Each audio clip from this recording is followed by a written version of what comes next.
যদি বাংলাদেশ আজকে জিততে পারে তাহলে বাড়িতে ফিরে গিয়ে বিয়ে করবো, আর যদি হেরে যায় তাহলে বিয়ে করবো না। যে বললাম যে আমি তো বাংলাদেশ ফুটবলকে ভালোবাসি, তাই আমি একটা সিদ্ধান্ত নিয়েছি যে আজকে বাংলাদেশ যদি জিতে তাহলে বাড়িতে ফিরে বিয়ে করবো, তাহলে বিয়ে করবো না। হামজাকে নিয়ে ভাই কিছু বলার না, হামজাকে নিয়ে বলতে গেলে অনেক কিছু ভাই।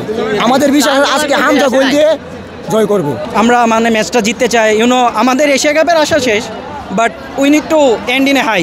অ্যাটলিস্ট একটা গোল আর একটা অ্যাসিস্ট, আর মিডফিল্ডে যত সম্ভব ব্লক করা। এই ক্রেজটা আসলে ভাইয়া মানে আমরা তো পুরাতন ফ্যান, আমরা যারা হচ্ছে ওই 2020 বা 18 থেকে খেলা দেখি, তাদের জন্য আসলে এখন গায়ে কাটা দেয়। তো এই মোমেন্টের জন্যই আসলে আমরা বেঁচে ছিলাম যে আমরা দেখবো একদিন আমরা সবাই মিলে স্টেডিয়ামে খেলা দেখবো, একদিন ফুটবল ফিরে আসবে। ফুটবল তো আমাদের ঐতিহ্য ছিল, একটা সময়ের জন্য ডুবছিল, এখন হামজা আসছে, সমিত আসছে, ফাহমিদুল আছে, জায়ান আছে। So we believe in that will play someday. আসলে ক্রেডিট বাফুফের চাইতে যদি আমি বলি, আপনার বলতে গেলে কনফিডেন্সা যারা আছে একটা স্পোর্টস ম্যানেজমেন্ট, আবার এক্সট্রা আরও কয়েকজন আছে যারা হচ্ছে আপনার, আমি কয়েকজনকে চিনি যারা হচ্ছে ফুটবলার স্কাউটিং করে। তো সেই স্কাউটিং করে করে তারা প্লেয়ারগুলোকে বের করার পর বাফুফের সাথে যোগাযোগ করে। আপনার বাফুফের যদি এতই সদিচ্ছা থাকতো তাহলে এতদিনে ক্যাসপার হক দলে থাকতো, বা হচ্ছে আপনার ট্রেভর ইসলামরা দলে থাকতো, আমাদের যেহেতু স্ট্রাইকিংয়ের সমস্যা। সো ইন বিটুইন একটা কিছু আছে যেখানে বাফুফে চেষ্টা করে, তবে সাধ্যমতো চেষ্টা করলে বাফুফে হয়তো আমরা আরও বেটার টিম পেতে পারতাম। সো এখানে বাফুফেকে ক্রেডিট দেওয়া যায়, but not like 100% credit goes to the Bafufe.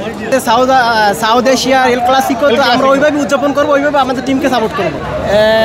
আজকে চাচ্ছি সামির সোম যাতে ফার্স্ট থেকে শুরু করে, কারণ অনেক ম্যাচে দেখি যে সামির সোমের আপনার হাফ টাইমের পরে তাকে ইন করে, আজকে তাই আমি শুরু থেকে চাচ্ছি। আমরা আমাদের গোলকি মিতুল মামা কিন্তু ভালো খেলছে না, ইজি গোলও মিস করে। আমাদের দরকার এই মুহূর্তে, আমাদের জিকোকে দরকার অনেক। বাফুফের এই রাজনীতি থেকে আসা উচিত, আমাদের জিকোকে ফিরে দেওয়া উচিত। আজকে অনুভূতি খুবই ভালো লাগছে। এখন হচ্ছে আমাদের আজকের ম্যাচের উপর অনেক ইম্প্যাক্ট রয়েছে, এল ক্লাসিকো বলা যায়, বাংলার এল ক্লাসিকো। আমাদের আত্মবিশ্বাস রয়েছে যে আজকে হামজা চৌধুরী একটা গোল করবে, ইনশাল্লাহ দেখা যাক কি হয়। ইনশাল্লাহ বাংলাদেশ জিতবে বাংলাদেশের সাথে। আমাদের ডিফেন্স লাইনে কিছু ঘাটতি রয়েছে, তার কারণে আর কি সমস্যাটা। ইনশাল্লাহ ইমপ্রুভ হবে। হামজা চৌধুরী আছে, এখন সমিত সোম, বড় বড় প্লেয়ার আসছে, ইনশাল্লাহ এটা ঘাটতি পূরণ হবে ইনশাল্লাহ।